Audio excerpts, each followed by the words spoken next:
नमस्कार, 20 मिनट 20 खबर में आपका बहुत बहुत स्वागत है। आप सबके साथ मैं हूं प्रियंका राय। अगले 20 मिनट में आपको हम 20 अहम खबरों से रूबरू कराने वाले हैं। तो चलिए शुरू करते हैं 20 मिनट में 20 खबरों का सिलसिला। विश्व विख्यात केदारनाथ धाम में एक बार फिर बर्फबारी शुरू हो गई है। शुक्रवार सुबह से यहाँ रुक रुक कर बर्फबारी हो रही है। इससे इस धाम की छटा देखते ही बनती है। भले ही केदारनाथ धाम के कपाट इन दिनों बंद है और यहाँ किसी भी तरह की हलचल नहीं है, लेकिन यहाँ का नजारा देखकर किसी का भी दिल इसके दीदार के लिए मचल सकता है। हेलीकॉप्टर से ली गई तस्वीरों में भी कुदरती सुंदरता का शानदार नजारा देखा जा सकता है। मंदिर के शिखर से लेकर शंकराचार्य की समाधि स्थल तक सब बर्फ से ढका हुआ है। मौसम के बदले मिजाज के साथ गंगोत्री धाम सहित हर्षिल घाटी में भी बर्फबारी हुई। उधर यमुनोत्री धाम में भी सीजन की पहली बर्फबारी हुई है। बर्फबारी से स्थानीय ग्रामीणों के साथ सेब काश्तकारों के चेहरे भी खिल उठे हैं। जोशीमठ में भू धसाव के बीच शुक्रवार को भारी बर्फबारी हुई। बर्फबारी के चलते समूचा इलाका बर्फ की सफेद चादर से ढक गया।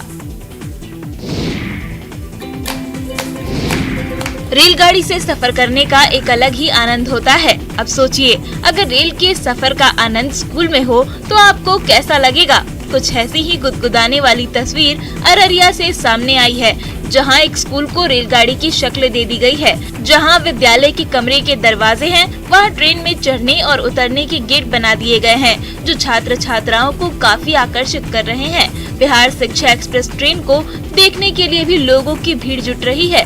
बिहार शिक्षा एक्सप्रेस का ठहराव अररिया के उत्क्रमित मध्य सह माध्यमिक विद्यालय में है और इसे देखने के लिए अररिया ही नहीं बल्कि दूसरे जिलों के लोग भी आ रहे हैं। स्कूल में यातायात के अन्य साधनों का रूप दिया जाना अभी बाकी है। स्कूल का बदला रूप पूर्ववर्ती छात्रों को भी काफी आकर्षित कर रहा है। समय के साथ स्कूल में बदलाव शिक्षा के साथ आधुनिक शिक्षा को भी बढ़ावा दे रहा है और ये बदला स्वरूप बच्चों समेत ग्रामीणों को भी काफी भा रहा है।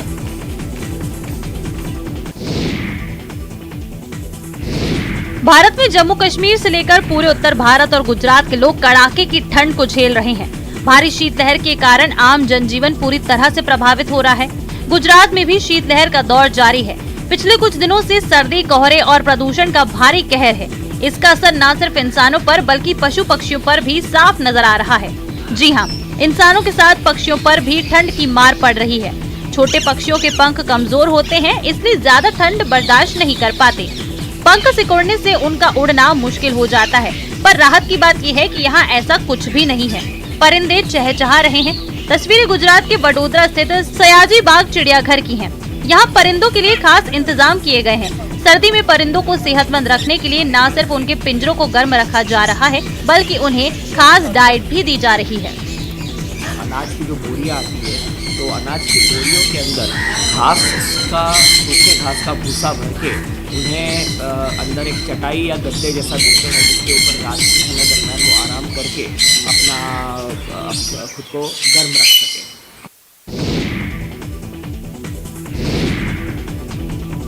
इलाके की फिजाओं में घुली दहशत साफ महसूस की जा सकती है। झारखंड के चिनिया थाना क्षेत्र के लोग दहशत के साए में जी रहे हैं, क्योंकि इलाके में इन दिनों एक तेंदुए ने आतंक मचाया हुआ है। तेंदुए ने हेताड़ खुर्द गांव में बकरियों के झुंड पर हमला कर दिया और 2 बकरियों को अपना निवाला बना लिया, जबकि एक बकरी को घायल कर दिया है। घटना की सूचना मिलते ही वन विभाग के अधिकारी घटना स्थल पर पहुंचे और पैर के निशान की जांच के बाद तेंदुए के हमले की पुष्टि की। वन विभाग ने क्षेत्र के लोगों से अपील करते हुए कहा कि जब तक तेंदुए को पकड़ा नहीं जाता है, तब तक लोग सावधान रहें और जब तक तेंदुआ पकड़ में नहीं आता, तब तक अपने घर से बाहर निकलने से परहेज करें। अगर बहुत जरूरी काम से किसी को निकलना भी पड़े तो 4-5 की संख्या में ही निकलें।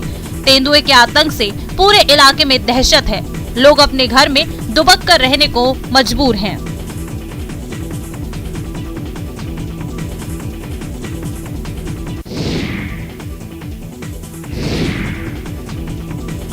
छत्तीसगढ़ के दुर्ग में पिछले 3-4 दिनों से बंदरों का आतंक जारी है। बंदर इतने उत्पाती हो गए हैं कि वे इंसानों पर हमला करके उन्हें घायल कर रहे हैं। ऐसी ही तस्वीर सामने आई है दुर्ग से, जहां एक घर में बंदर घुस गया। बंदर बड़े आराम से घर में रखी ड्रेसिंग टेबल पर बैठ गया और खुद को निहारने लगा। जैसे इंसान खुद को शीशे में निहारता है, ठीक वैसे ही इतने में बंदर को देखकर एक युवक पीछे से आता है और उसे केला देता है। बंदर पहले तो युवक को नजरअंदाज कर देता है, लेकिन जब वो बार बार बंदर को परेशान करता है तो बंदर उस पर झपट्टा मार देता है। इस पूरी घटना का वीडियो सामने आया है। आपको बता दें कि छत्तीसगढ़ में बंदरों ने अब तक 9 लोगों को बुरी तरह घायल कर दिया है। उधर ओडिशा से आई एक 55 साल की महिला के पैर को बंदर ने बुरी तरह काटा, जिससे उसे रायपुर के मेकाहारा रेफर करना पड़ा। दुर्ग के डीएफओ ने बताया कि शहर में बंदर उत्पाती हो गए हैं, इसीलिए वो लोगों पर हमला करने लगे हैं।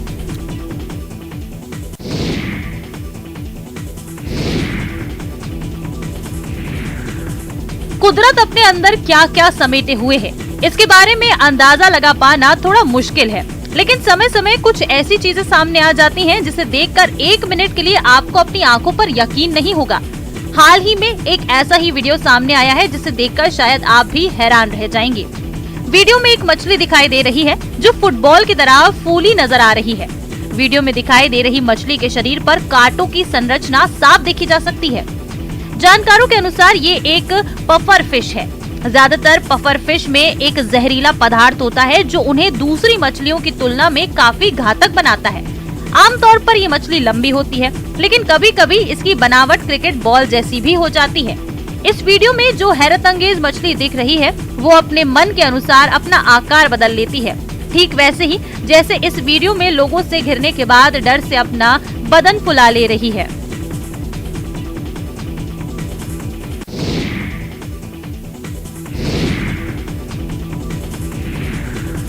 राजकुमार राव की फिल्म शादी में जरूर आना का गाना ठुकरा के मेरा प्यार मेरा इंतकाम देखेगी बहुत पॉपुलर हुआ था। इस गाने के बोल जैसा ही आजकल झारखंड के धनबाद में देखने को मिल रहा है। यहाँ प्रेमिका अपने प्रेमी के घर के सामने शादी करने की मांग को लेकर दिन रात धरना दे रही है। 96 घंटे से अधिक का समय बीत चुका है। युवती इस कपकपाती ठंड में धरने पर बैठी है। बताया जा रहा है कि प्रेमिका के धरने पर बैठने के बाद प्रेमी फरार हो गया है। आसपास के लोग युवती को समझाने का प्रयास कर रहे हैं, लेकिन युवती शादी की जिद पर अड़ी हुई है। बताया जा रहा है कि प्रेमी ने अपनी प्रेमिका को शादी से इनकार कर दिया, जो उसे नहीं पता था कि इतना महंगा पड़ सकता है। प्रेमिका अपने प्रेमी के घर के सामने अनिश्चितकालीन धरने पर बैठ गई है। उसकी एक ही मांग है कि प्रेमी से शादी करनी है। युवती के साथ उसकी बुजुर्ग दादी और पिता भी धरने पर बैठे हैं।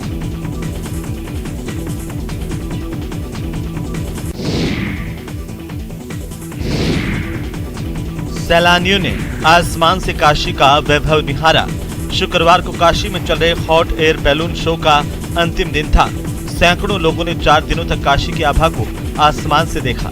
शुक्रवार को काशी के सतरंगी आसमान से दूसरे देशों के प्रतिनिधियों ने भी सुबह बनारस देखी। पर्यटन विभाग ने हॉट एयर बैलून के अंतिम दिन प्रतिनिधियों को काशी का दीदार करवाया। इसमें ताजिकिस्तान, रूस, उज्बेकिस्तान, किर्गिस्तान, तजाकिस्तान और भारत के 15 प्रतिनिधि शामिल थे। देखिए, आज 10 बलून जुड़े हैं। थोड़ा लेट हम उड़ पाए क्योंकि धुंध बहुत थी, और आज एससीओ के मेंबर्स जो कल राइड नहीं ले पाए थे धुंध की वजह से, आज उन्होंने राइड ली है। लगभग 15 लोग हैं एससीओ मेंबर्स जो गए हैं। हॉट एयर बैलून का ये दूसरा साल था जिसमें काशी के कुछ गणमान्य लोगों के साथ दूसरे देशों के प्रतिनिधियों ने भी इसका लुत्फ उठाया।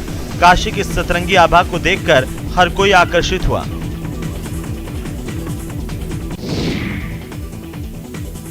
नल जल योजना के तहत पाइपलाइन के लिए हो रही खुदाई के दौरान मुगल कालीन सिक्के मिले हैं। इन सिक्कों की संख्या 65 है।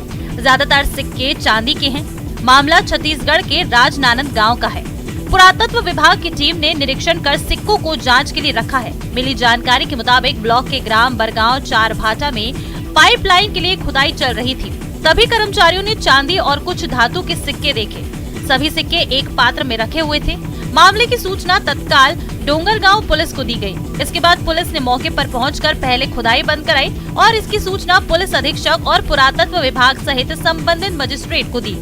सूचना मिलते ही पुरातत्व विभाग के अफसर निरीक्षण के लिए गांव पहुंचे। उन्होंने चांदी के 65 सिक्के और 3 दूसरे आभूषणों को अपने कब्जे में ले लिया है। सभी सिक्कों पर मुगल कालीन अरबी भाषा में कुछ शब्द लिखे हुए हैं। खुदाई में मिले सिक्कों की प्रामाणिकता पर अभी मुहर नहीं लगा है। सवाई माधोपुर के 260वें स्थापना दिवस पर विभिन्न कार्यक्रम आयोजित किए जा रहे हैं। इसी कड़ी में गुरुवार रात मुख्यालय के दशहरा मैदान में भव्य रंगारंग कार्यक्रम आयोजित किए गए। पर्यटन विभाग की ओर से आयोजित इस रंगारंग कार्यक्रम में राज्य के कोने कोने से आए कलाकारों ने अपनी प्रस्तुति से समा बांध दिया। रंग बिरंगे पोशाकों में सजे धजे लोक कलाकारों के कच्ची घोड़ी भवाई नृत्य की प्रस्तुति देखने लायक थी। पारंपरिक गीतों पर अद्भुत नृत्य से दर्शक भी भाव विभोर हो उठे।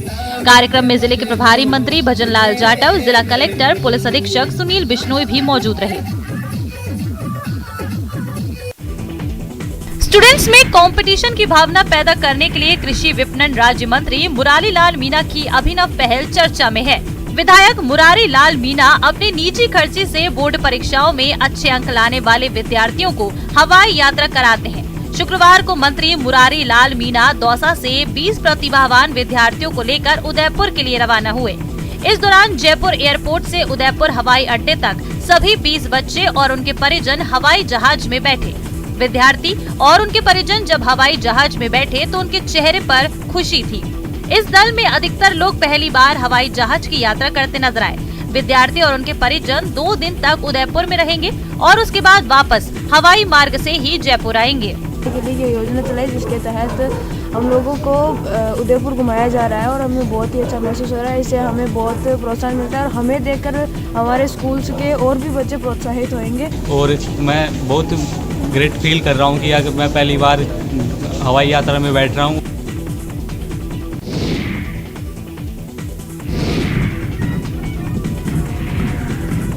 इस बार गणतंत्र दिवस पर पहली बार बीएसएफ की महिला जवानों की टुकड़ी शामिल होगी। ऊंट सवारों की टुकड़ी में पहली बार सीमा सुरक्षा बल की महिला पुरुष जवानों के साथ कंधे से कंधा मिलाते हुए सलामी देंगी। महिलाओं को कैमल के ऊपर सवार कर और एक बहुत बड़ा जो लास्ट ईयर जैसलमेर में हुई थी और इस बार 26 जनवरी के अंदर 20 से 25 महिलाएं जो है हमारे जवानों के साथ कंधे से कंधा मिला के ऊंट के ऊपर जो है वो परेड करेंगी। और आई एम श्योर सबसे बड़ा अट्रैक्शन इस बार 26 जनवरी का यही रहेगा। कार्यक्रमों को लेकर महिला जवानों की दिल्ली में ट्रेनिंग चल रही है। गौरतलब है कि सीमा सुरक्षा बल की प्रसिद्ध ऊंट सवार टुकड़ी 1976 से गणतंत्र दिवस समारोह का हिस्सा रही है। इससे पहले तक सेना की इसी तरह की टुकड़ी इसमें भाग लेती थी। 1976 के बाद बीएसएफ के ऊँटों की टुकड़ी में सशस्त्र जवान और बैंड के सदस्य शामिल होते हैं। बीएसएफ देश का इकलौता बल है जो अभियान और समारोह दोनों ही मोर्चों पर ऊँटों का उपयोग करता है। बीएसएफ के जवान राजस्थान में थार रेगिस्तान से लगी भारत पाकिस्तान अंतर्राष्ट्रीय सीमा पर गश्त के लिए ऊँटों का इस्तेमाल करते हैं।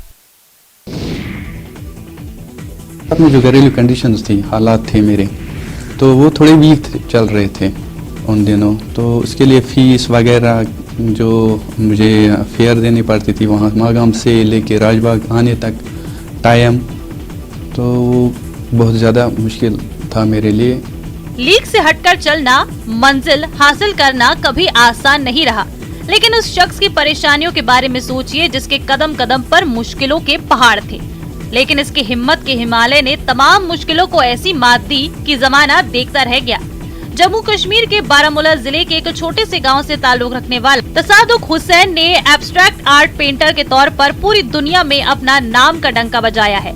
घर के आर्थिक हालात अच्छे नहीं थे, मुफलिसी मुंह बाएं खड़ी थी, लेकिन इन्हें बचपन से ही रंगों और कूचियों से खेलने का शौक था। 12वीं के बाद ये श्रीनगर के फाइन आर्ट्स कॉलेज में दाखिला लेना चाहते थे, जो पूरा नहीं हो पाया।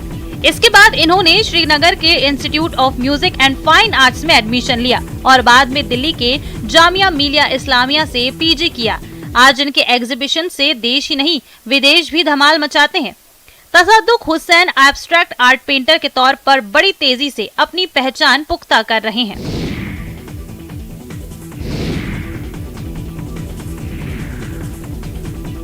जम्मू कश्मीर में सर्दी से बचने के लिए तरह तरह के साधन और उपकरण आजमाए जाते हैं, मगर तमाम तरह के आधुनिक उपकरणों के बावजूद आज भी कश्मीर की पारंपरिक कांगड़ी ही अपनी गर्माहट से लाखों लोगों को भयंकर ठंड से बचा रही है।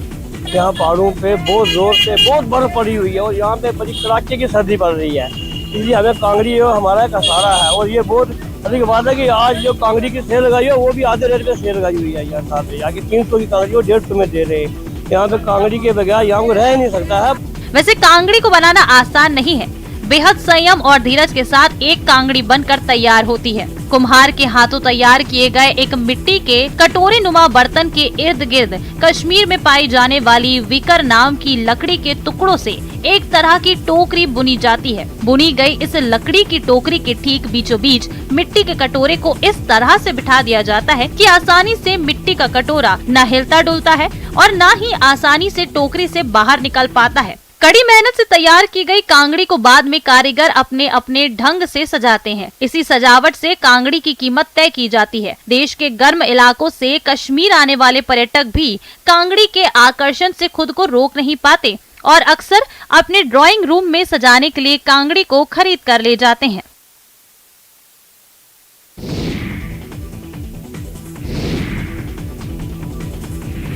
आपने सुना होगा, ऊपर वाला जब देता है तो छप्पर फाड़ कर देता है। सामान्य से दिखने वाले इस घर में भी ऐसा ही हुआ। पंजाब के डेराबस्सी में 88 वर्षीय बुजुर्ग ने 5 करोड़ की लॉटरी जीती है। दरअसल पंजाब राज्य में लोहड़ी मकर संक्रांति बम्पर लॉटरी 2023 के परिणाम 16 जनवरी को घोषित किए गए थे, जिसमें द्वारका दास को 5 करोड़ का पहला पुरस्कार मिला। निर्धारित प्रक्रिया पूरी करने के बाद 30% टैक्स काटकर इन्हें राशि मिल जाएगी। लॉटरी जीतने के बाद महंत द्वारका दास के बेटे ने कहा कि परिवार खुश है, लेकिन परिजनों के पांव अभी भी जमीन पर हैं। वो कहते भी जब गया गम नहीं किया, अब आया तो खुशी तो है ही है, पर ऐसी नहीं है कि हम हवा में उड़ने लग जाएगा। द्वारका दास पिछले 35 से 40 सालों से लॉटरी खरीद रहे थे। द्वारका दास ने जीत की रकम को अपने दोनों बेटों और अपने डेरे में बांटने की बात कही।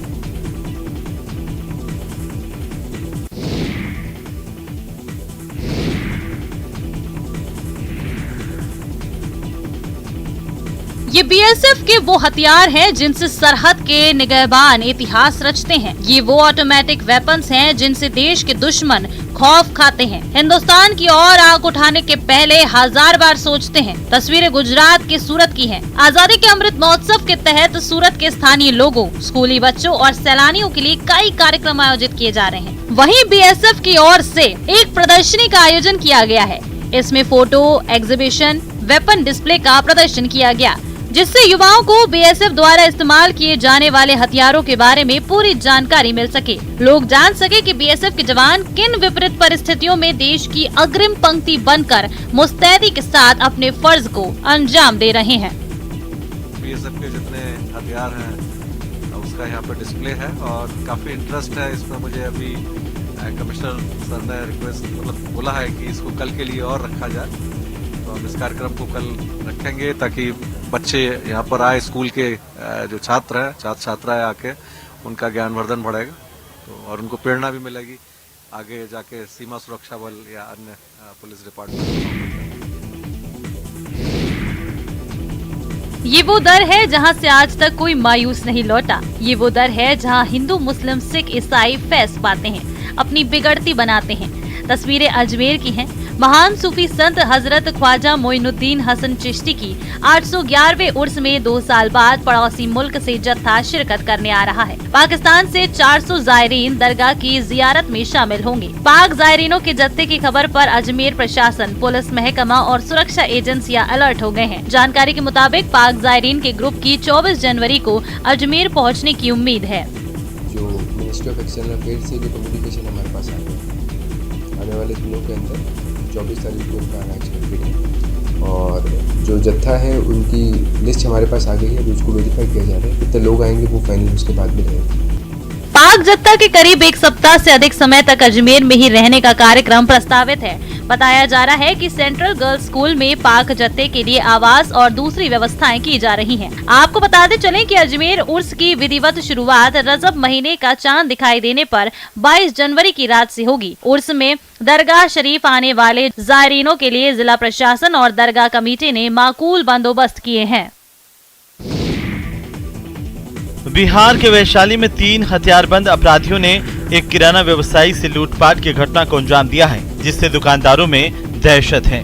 घटना महुआ थाना इलाके के कन्हौली बाजार की है, जहां किराना व्यवसायी हरिशंकर चौधरी की दुकान में हथियारबंद 3 लुटेरे गुरुवार की देर रात को घुसे और रिवॉल्वर के दम पर गले में रखा 3000 रुपए और एक सोने की चेन लूटकर फरार हो गए। बाद में दुकानदार ने इसकी सूचना महुआ पुलिस को दी। सूचना मिलते ही महुआ पुलिस मौके पर पहुंची, मामले की छानबीन शुरू कर दी है। लूटपाट की ये पूरी वारदात दुकान में लगे सीसीटीवी कैमरे में कैद हुई है, जिससे साफ साफ देखा जा सकता है कि 3 बेखौफ अपराधी हथियार लेकर दुकान में घुसते हैं और फिर हथियार के बल पर दुकान में बैठी एक लड़की और एक बुजुर्ग महिला से लूटपाट कर आराम से फरार हो जाते हैं। हालांकि बताया जा रहा है कि रात में ही महुआ पुलिस ने आधा दर्जन अपराधियों को गिरफ्तार किया, जिनमें इस घटना को अंजाम देने वाले अपराधी भी शामिल हैं।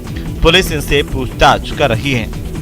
उधर से आया, सीधे गल्ला ऐसे खोल दिया, गल्ला में इसमें पैसा नहीं था, इधर वाला गल्ला में पैसा था तो इधर वाला गल्ला नहीं खोला, तब इसमें पैसा नहीं मिला तो हमरा ऐसे पकड़ लिया, पकड़ के खूब कर रहा, हम खूब ऐसे कर ले छीन ले।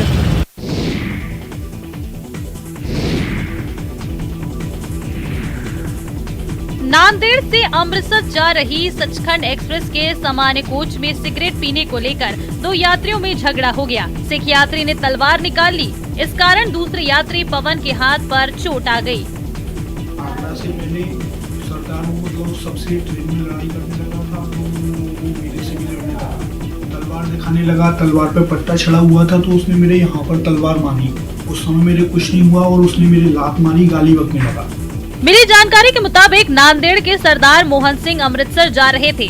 पवन के सिगरेट पीने को लेकर धौलपुर से ही दोनों में झगड़ा होने लगा। आगरा के बाद ये झगड़ा काफी बढ़ गया। पवन ने अपने साथियों को फोन कर दिया। मोहन सिंह को लगा कि उसके साथ मथुरा स्टेशन पर मारपीट करेंगे। ट्रेन के मथुरा जंक्शन पहुंचने पर मोहन सिंह ने तलवार निकालकर पवन पर हमला कर दिया। पवन के हाथ में तलवार से चोट आ गई। इस घटना से ट्रेन में अफरा तफरी मच गई है। वहीं ट्रेन के चलते ही किसी ने चेन पुलिंग कर दी। पुलिस ने आरोपी को गिरफ्तार कर लिया है। उसमें 2 व्यक्तियों का सिगरेट पीने को लेकर जनरल डब्बे में विवाद हो गया था। इस संबंध में वादी द्वारा थाना मथुरा पर अभियोग पंजीकृत कराया गया है। आवश्यक विधिक कार्रवाई की जाएगी। जो तस्वीरें आप अपनी टीवी स्क्रीन पर देख रहे हैं वो आपको विचलित कर सकती हैं। दरअसल मध्य प्रदेश के नरसिंहपुर से हादसे की दर्दनाक तस्वीर सामने आई है, जहां जिले के ओवरब्रिज के पास बड़ा हादसा हुआ। तस्वीरों में आप देख सकते हैं कि 4 साल का मासूम अपनी बुआ के साथ जा रहा था। मौत से बेखबर बुआ और भतीजा आराम से सड़क पार कर रहे थे। उन्हें क्या पता था कि पीछे से आ रही बस काल बनकर उनको कुचल देगी। बस ड्राइवर ने महिला और मासूम को इतनी बेदर्दी से रौंदा कि मासूम की मौके पर ही मौत हो गई। वहीं गंभीर रूप से घायल महिला ने इलाज के दौरान दम तोड़ दिया। फिलहाल पुलिस सीसीटीवी के आधार पर ड्राइवर की तलाश कर रही है। आपको बता दें कि यह बस नरसिंहपुर से सागर जा रही थी, तभी हादसा हुआ।